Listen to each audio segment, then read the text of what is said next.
It's time for Black and White, a show that wants to bring all of us together, talking again about the issues that concern us. It's time to hear from people who only want to deal with facts. It's time for you to re-engage in your right of American free speech. It's time for Black and White. Welcome back to the program, and joining us today is a gentleman who I've been working for 6 months to try and get on the show, and I'm tenacious, so he's with us today. Roger Stone, welcome to Black and White. I am delighted to be here. Many thanks. Yes, I've admired your work. I've admired your patriotism for this country. I have not admired the way you've been treated, and we'll get into that. But I want to start off with your new book called Spartacus, which is a story about Cory Booker. Yes. And, you know, I think that Cory Booker and Kamala fit into a very unique group of people of the minority persuasion who couldn't convince the minorities to vote for them. In fact, I don't think Kamala got any delegates at all after spending $40 to $50 million. And Cory, similar, they aren't buying their stories. So tell us about the book, why you decided to write it. Well, I agree with your analysis. Of course, the irony here is that both Kamala Harris and then Cory Booker were actually the preferred candidates of the Obamas. They ended up with Joe Biden only because he was kind of the last man standing. Barack Obama is on the record numerous places undercutting the capabilities of Joe Biden. Never underestimate Joe's ability to F things up, I think he once famously said. And neither one of those candidates could gain any traction. In the case of Cory Booker, I have a long history in New Jersey. In New Jersey, I ran the presidential campaign of Ronald Reagan in 1980 and in 1984. In 1981, I ran the gubernatorial campaign of Tom Kean, who was a great champion of civil rights, a great governor, a great friend. But I got to, between those two campaigns and an earlier campaign in which I bumped off Republican Senator Clifford Case in the Republican primary, I got an intimate knowledge of the 21 counties of New Jersey and the unique nature of New Jersey politics. The reason that I wrote the book with Dr. Randy Short on Cory Booker is because the man is a complete and total fraud. Everything about him is a fraud. It's very important to recognize that the book does not focus on his personal life or his private life, really uninterested in that. What it focuses on is his epic corruption. Cory Booker would steal a hot stove. All of his political office has not benefited his constituents, but benefited him mightily. He's become quite wealthy through public service. I think it was Harry Truman who says, if you get rich in politics, it means you're a crook. And if you look at his tenure as mayor, that's most definitely true. The most outrageous thing, I think, in the book is when he was mayor of Newark, he had the city water authority grant a $600,000 contract to his law firm. As soon as payment was made, he took that money and put it in his pocket. When this came to light, he claimed that he knew nothing about it, that he, as an ex officio member of the Water Authority Board, he hadn't voted to award the contract to his own law firm. The minutes of the meeting in which he did vote to give himself the money, of course, are a matter of public record. And then he let the woman who was the executive director of the water authority, called Watershed, take the fall. She actually got charged when he came up with three different explanations. Oh, that's 600,000. That had nothing to do with the water authority. That was delayed compensation. Oh, wait a minute. No, it was a buyout from my firm. I mean, the guy can't even keep his lies straight. And I think it is his ungenuine nature and his constant profiteering two of the strongest reasons why his presidential campaign went nowhere. He may choose to run again. In my opinion, he'll do about as well as he did last time. The man he is epically corrupt. I was asked yesterday on a program to name the single most corrupt U.S. senator. Now, that's a very difficult thing to do, but he would certainly be in the top three. Roger, I haven't asked this question of Cory Booker, but I've asked it of other politicians. How did this man get elected not only mayor of Newark, but how did he get elected the senator for the state of New Jersey? How did he accomplish that if he's such a corrupt person? Well, first of all, politics is show business. Politics is very much about the presentation, and Cory Booker is a consummate actor. I mean, he has presence, he has charisma, he's got a great line of BS, and those are important qualities. Now, I would point out to you that in his first outing for mayor, where he ran as a reformer, he was roundly defeated by Sharpe James, his predecessor. No slouch in the stealing department, I might add. It was only on his second go that he became mayor. At that point, Essex County, Newark, is a very powerful power base within the Democratic primary structure. And then, frankly, by making deals with the South Jersey political bosses, he was able to accede to the U.S. Senate, only really because two of his predecessors, Senator Bob Torricelli, lost his seat in a corruption scandal, far more talented and more capable than Cory Booker, I might add. And by the way, may not have been guilty of a crime. We really don't know that. He was essentially removed by the New York Times. And Frank Lautenberg, who then came back to seize that seat, essentially became too old to run for re-election. This parted the seas in a way that Cory Booker was able to get to the U.S. Senate. I personally don't believe he lives in New Jersey. I believe he actually lives in Greenwich Village. He certainly doesn't visit the state very often. On the other hand, given the demographic changes in New Jersey over time, I think it's highly questionable whether he could ever be defeated within that state. Wow. Back when I ran Tom Kaine's two campaigns for governor, 1981 and 1985, New Jersey was still a swing state. Gerald Ford carried New Jersey in 1976 over Hubert Humphrey. Richard Nixon carried, over Jimmy Carter. Richard Nixon carried New Jersey in 1968 over Hubert Humphrey. Ronald Reagan carried it in both 1980 and 1984. It has always traditionally been a swing state, a purple state, if you will. The election of Chris Christie more recently as governor.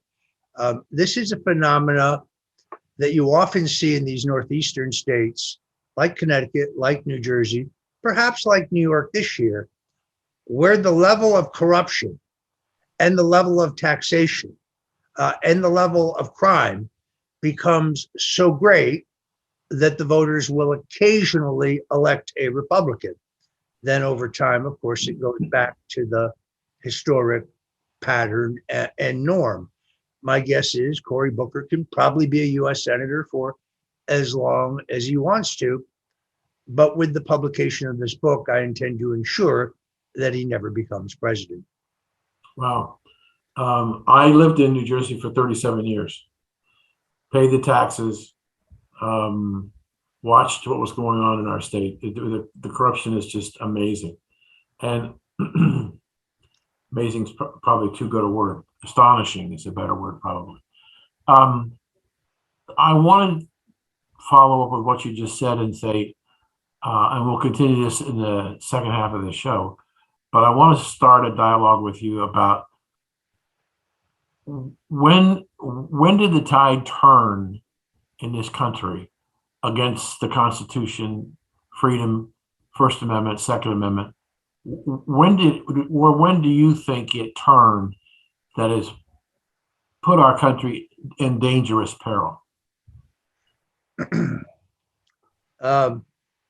Before we leave Cory Booker, let me say one other thing that's important. Sure. Copy of my book went to every single news outlet in New Jersey, every single one, a complimentary copy. 600 copies were mailed to book reviewers. The book got no mention whatsoever in the media, and it was reviewed literally by no one, ever. Dr. Short and I are very disappointed in that, but it gives you some idea of the level of censorship that is causing precisely the problem that you allude to. I think that the country has always had a ruling elite. I think there has always been a group within the highest echelons of government and industry. Dwight Eisenhower called them the military-industrial complex. He warned us against them. Today, we call them the deep state. Liberals can mock us for that, but there is very clearly a permanent two-party duopoly that extends to our intelligence agencies, all branches of government, aligned with corporately owned media that have had America on this downward trajectory for some time. The election of Donald Trump actually had the effect of interrupting that decline. The 2016 election was pre-planned to be a race between Hillary Clinton and Jeb Bush, both elitists, both globalists, different rhetorically, perhaps.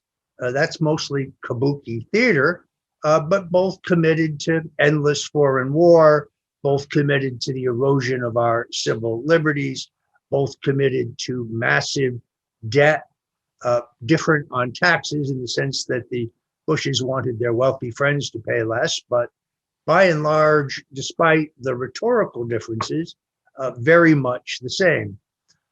Out of nowhere comes the most improbable presidential candidate you can imagine. Donald Trump is self-made. He is very, very much his own man. He is not beholden to any group or faction. He had donated to both Republicans and Democrats because he was a businessman, and that's how business is done at that level. I think people would be very hard put to find him asking for any favors from government. He did complain about the noise level of the planes flying over his estate, later a private club in Florida, landing at Palm Beach County Airport. But so did thousands of residents of Palm Beach who had the same complaint. To my knowledge, that's the only time he sought redress from the government from his grievances. So he was a donor, but not a donor who ever got anything or asked for anything in return. He interrupted this decline of America, this erosion of our freedoms, and he did so at great cost to himself and his family. We have seen now, for the first time ever in American history, the complete control and censorship of all mass communications, whether it is network television or cable television or corporately owned radio, which is slowly and surely squeezing out the individual owned mom and pop stations, certainly print media, newspapers, magazines, and of course, complete and total domination and censorship of the internet. And Trump won in 2016 because there was an unfettered internet. And I think one of the reasons why his presidency was plagued for 4 years by the false Russian collusion narrative was because of the growing censorship, which ultimately manifests itself when a president of the United States himself is banned on Twitter, is banned on Facebook. Unthinkable, really. So I would say certainly since the 1960s, particularly beginning with the assassination of John F. Kennedy, there has been a ruling elite, a two-party based global elite who do not have our best interests as a country at heart, who are mostly in it for the accumulation of money and power, and who have been willing to sell out our constitutional freedoms to get what they want. Wow, thank you so much for that. We're going to take a short pause and be back continuing to talking to Roger Stone, the author of Spartacus, about his observation about what's going on. We'll be right back. Hello, this is Dan Perkins, executive producer of programming for Blacks and White Network. We are pleased to offer the opportunity to express yourself on important issues of the day. We are launching B&W Free Speech Question of the Week. Every Monday, we will ask you, our listeners, a single question, and you vote the answer to the question. You will have an opportunity to vote a simple yes or no, and if you want, you can share more about the answer on the website. We will encourage open discussion about the issues. On Saturday, we will announce the vote results. So stay tuned. Watch for the launch of B&W Free Speech. Welcome back. We're continuing our discussion with Roger Stone, who's author of the new book, Spartacus. But we were finishing up the last segment. He's talking about where did the decline. I won't argue the point of all the things that you made, Roger. Today is my 77th birthday, and I've seen a lot of presidential campaigns and a lot of congressmen and senators. I don't believe, and I've been managing money for 50 years. I don't think I have ever seen the American country morally and financially and economically collapse the way it has under the Biden administration. It isn't just one thing, it's many facets of our country that have just fallen apart. And I'm curious if you have any observations of why it happened so fast. I think the answer is, first of all, that it's willful. It's purposeful. In other words, these are not just wrong-headed policies that have a disastrous effect. There was a time in this country when both of our major parties were patriotic. John F. Kennedy and Richard Nixon were both ardent anti-communists. They were both cold warriors. John Kennedy was a Democrat. He warned us against secret societies. He had a deep skepticism about our intelligence agencies. I hate to say it, but the old Democratic Party of Harry Truman, John F. Kennedy, literally no longer exists. The term moderate Democrat is an oxymoron. The Democratic Party has been taken captive by radical socialists, but more importantly, by globalists. And the people in running government now act like they're in a hurry because I think they still understand that despite their domination of the media and their ability to enforce a false narrative on the people, more and more people are waking up. I believe that there is still a silent majority in the country unhappy with the direction that the country is headed. And therefore, they have enacted economic, social, and defense policies that are designed to destroy the country. In many cases, I think they are doing so because they have received the largesse of the communist Chinese. The communist Chinese have systematically infiltrated every institution in the country, whether it is media or business or academia or particularly real estate. Terrific piece yesterday in which Governor Ron DeSantis pointed out that Chinese interests have bought up 168,000 acres of farmland and ranch land in the state of Florida. I recently saw statistics that showed the Chinese had bought up 360,000 acres of prime farmland and ranch land in Oklahoma. I believe this is going on across the country. The Department of Agriculture estimates on how much acreage or real estate the Chinese actually own is completely wrong. I mean, it understates it by many times. In many instances, the Chinese are purchasing public properties, ports, bridges, toll plazas, public facilities.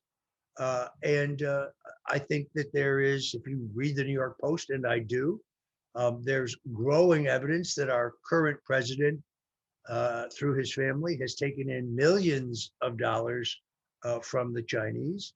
I think this is also true of Speaker Pelosi, as well as Senator Schumer. So I think that they have accelerated their policies. And one does not have to be a genius to understand, for example, that if you turn off the Keystone Pipeline and you restrict permits for drilling of oil and natural gas, that you're going to have a shortage and have to go back to buying energy from abroad, whether it's the Saudis or the Venezuelans or prior to recently, the Russians themselves. That's not rocket science, but it is kind of odd that Joe Biden turns off the American pipeline and turns on the Russian pipeline, which Donald Trump had closed down. Right. So these policies are purposeful. They're very worried about the next two elections. They are, I do believe that they cheated in the last election. I know it is terribly politically incorrect to say that. But when everybody in the media insists that there's no evidence whatsoever of any election fraud or anomaly or irregularity, and that it's a big lie, that it is in itself the big lie. Literally every single day, we uncover more credible evidence of fraud and irregularities in our elections. When they say the courts rejected all that, no, the courts didn't hear all of that. The courts never agreed to weigh it. It's not the same as going to court, making your case, and having the court rule against you. In this case, no court was willing to take the hot potato. So whether or not we can have a free, fair, transparent election in every state in 2022, very much an open question. Whether we are going to have a free, fair election in 2024 is very much an open question. The Democrats now read the handwriting on the wall in the sense that between out of control gasoline prices, food shortages, and the massive inflation, which is people are really feeling, working families are particularly feeling, they realize that generically they are in deep trouble in the next election. I think this in turn forces them to double down in their efforts to cheat. I have an article I'm just putting my last finishing touches on today. In Florida, any person can walk into the Department of Motor Vehicles and register to vote. And no one will ask you for your proof of citizenship. All you have to do is fill out a form and turn it in. No one says, sir, madam, could I see a birth certificate? Could I see a social security card? Could I see some evidence of citizenship? The largest single increase in voter registration is coming from our departments of motor vehicles across the state. And therefore, I think that there are many, many fraudulent voters being signed up.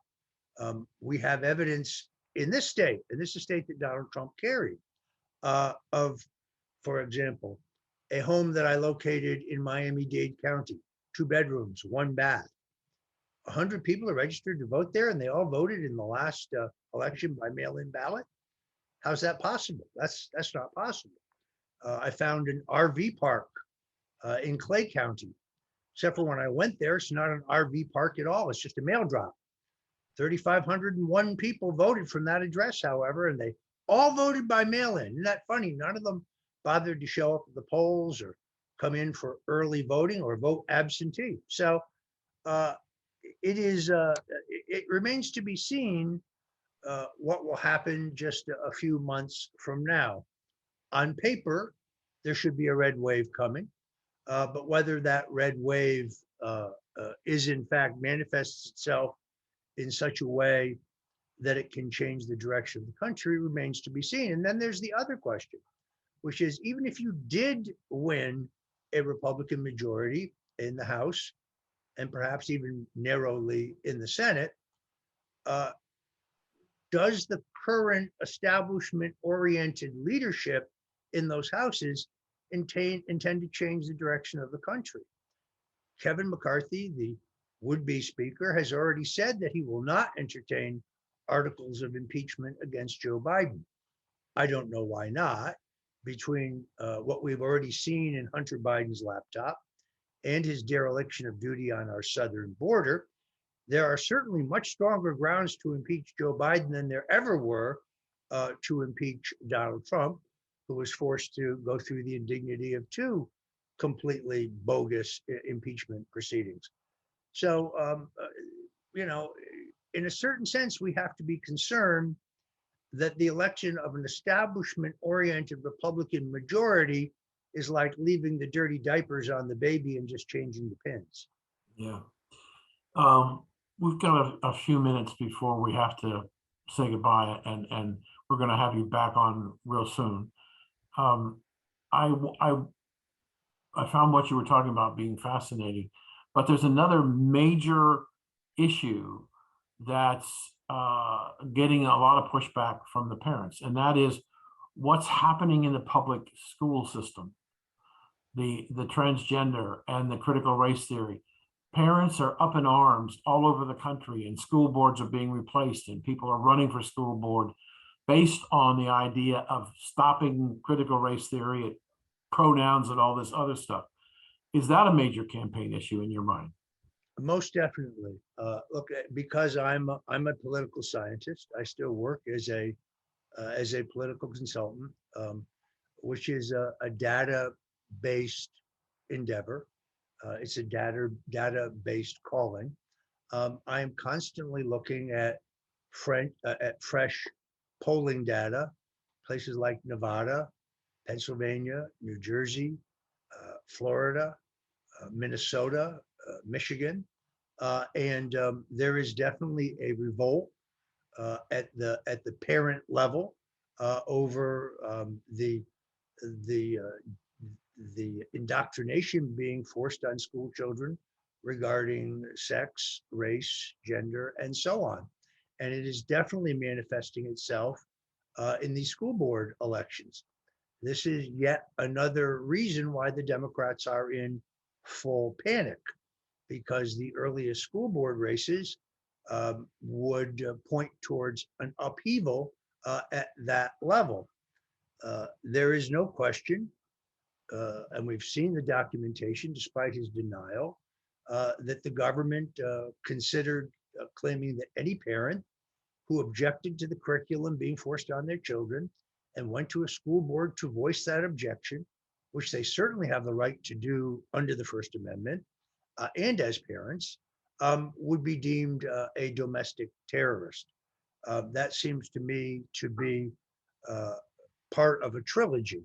They would like to get to a point, and there are draft documents you can find online from the Department of Homeland Security where they consider using the Patriot Act and some of the laws passed after 9/11 to claim that anyone who questions the outcome of an election, anyone who questions the safety and effectiveness of vaccines, and anyone who questions the curriculum being forced on kids in the public schools isn't deemed a concerned citizen. They're deemed a domestic terrorist, and therefore they can be arrested, they can be held without public notice, they can be tried in secret, hell, they could even be executed. So that's not an exaggeration under the laws that were passed in the wake of 9/11. So unfortunately, we're out of time, but where can we get your book? Well, that's an excellent question. Right now, I guess the best place to go would be to go to Amazon. It's Spartacus by Roger Stone and Dr. Randy Short. It's a breathtaking read. You have never read about corruption that is this egregious. Thank you so much for spending time with us today. We'll be right back.